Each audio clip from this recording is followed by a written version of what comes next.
படத்தோட ஸ்டார்ட்டிங்ல ஹீரோயினி சேர்ந்த ஒரு 4 பேரு ஒரு ப்ராஜெக்ட்டுக்காண்டி போறானுங்க. போகும்போது ஆர்மி மேனால சுட்டு கொன்றானுங்க. ஸ்டார்ட்டிங்ல ஹீரோயினியோட சேர்ந்த 4 பேரு இறந்துறானுங்க. இறந்தது அப்புறம் தன்னைத்தானே குணப்படுத்தும் சக்தி இந்த ஹீரோயினி சேர்ந்த ஒரு 4 பேத்துக்கு இருக்கு.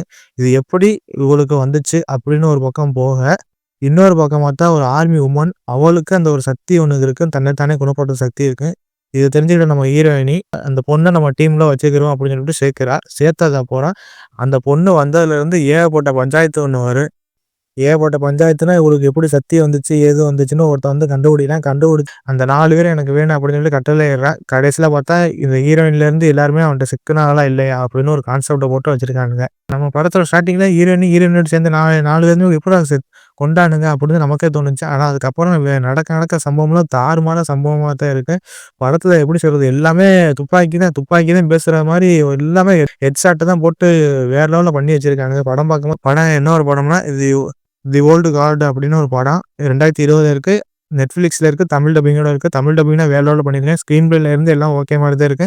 ஆனா இதுல முக்கியமா என்னன்னா டீடைல்ஸ். இந்த படத்துல ஏகப்பட்டது ஒன்று சொல்றான்.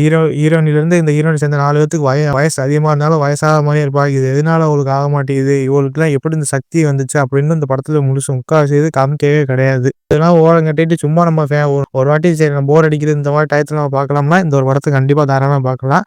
படம் ஒரு எப்படி சொல்றது, ஒரு ஒன் டைம் வாட்ச் பண்ணி பார்க்குற மாதிரி தான் இருக்கு. ஸ்க்ரீன் பிளேல இருந்து எல்லாம் சூப்பரா இருக்கும். முக்கியமா தமிழ் டப்பிங்லாம் வேற லெவல்ல பண்ணியிருந்தாங்க.